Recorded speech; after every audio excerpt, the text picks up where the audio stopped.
Hello, everyone. We have this article from ringsidenews.com. It's a topic running around AEW right now and the wrestling community overall. So here we have it. Backstage reaction to Darby Allin referencing Cody Rhodes on 214 AEW Dynamite promo. Now, I will say he didn't actually say Cody's name. He did make a direct reference to him, though. As he noted, there was only one useful EVP, and it wasn't the Bucks, and it was not Kenny Omega. That leaves Cody, and the fans did break out in a Cody chant at the time. This promo was, and some people said it was horrible. Some people said it was good. Given the time that it happened, the beatdown the Bucks just did backstage, I don't think it would have been the right time to use this kind of promo. I think he should have kind of mentioned more about what had just recently happened. But there wasn't a single thing, that being said, in this promo that was not completely true. In the beginning of AEW, I had a lot of high hopes for AEW, and the Bucks just brought in their buddies. Kenny Omega just doubled down on the freaking video game, which unfortunately the sales were dismal and current player base is minimal. People, when they go into the lobby at night, I've seen screenshots at 8:30 Eastern Standard Time of fewer than 3,000 people in the lobby. And that's kind of crazy on a weeknight. You would imagine more people are in there. So the game's just not what people had hoped. AEW in the beginning, and this is actually one of those things that Alan actually referred to, AEW has the reputation by a lot of wrestling circles as being all friends wrestling, and that was because of basically the people the Bucks got Tony Khan to sign, which is basically all their friends, even the ones that were garbage. I'm sorry. There was a lot of guys that came in that were friends with the Bucks that didn't belong on TV. Look at their roster from year one. Look at their roster now. You'll see a bunch of guys gone. There's still some there, but they're just not the quality. And it wouldn't hurt to get rid of a bunch because AEW has an incredibly bloated roster. They have since day one. But in this, I don't think Cody said, not Cody, I don't think Darby had said anything wrong about his comments about Cody. What he said was accurate. Cody was the guy going out and scouting talent. Cody was bringing in good wrestlers, not just people that were his friends. And a lot of the guys that Cody brought in are still there today.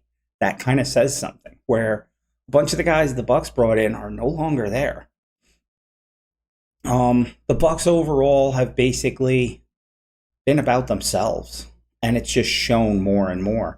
And a few things Darby said, Darby referenced their interview they had recently about why they're staying with AEW and about AEW's original mission statement. AEW's original mission statement was to take over the wrestling world. And the Bucks right now are just more interested in collecting a fat check and having a light schedule. It's blatantly obvious. They said it in an interview themselves when they re-signed. And we're not talking in character or anything like that. This was legitimately them talking about it. We're not talking in character talk. We're talking them as human beings, real live human beings. That was their reasoning. And you can't take over the world being excited about a fat paycheck and a light schedule. Taking over the world requires a little bit of work. But yeah, this is rather interesting. The main piece and the main thing that a lot of people were wondering was if Cody reference was a bad thing, if Darby went like over the line or anything. But right here, it kind of broke down. From Sean Ross Sapp noted, Darby Allin did not get any heat for the promo, adding that everyone in AEW knew Allin was going to reference Cody Rhodes in his promo. So yeah, he didn't get heat for it. Given the timing, it wasn't the best promo considering what had just happened, but the promo as a standalone was actually dead honest and good. This is Sting's retirement match. This is a guy I have watched since the late 80s. Like, this is somewhat of value, and it's just becoming about the Bucks because everything has to be about them.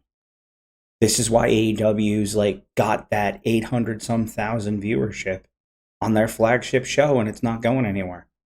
AEW ratings haven't been over 900,000 since October. That's a little concerning. They seem to be caught in this 840, 850,000 bubble that, yes, are diehard AEW fans, but they're not going to grow doing things the way they're doing it, unfortunately. And this is just another example of that. But yeah, overall, I think Darby Allin's promo was good. It was blunt, it was honest, and there was nothing about it I saw as wrong.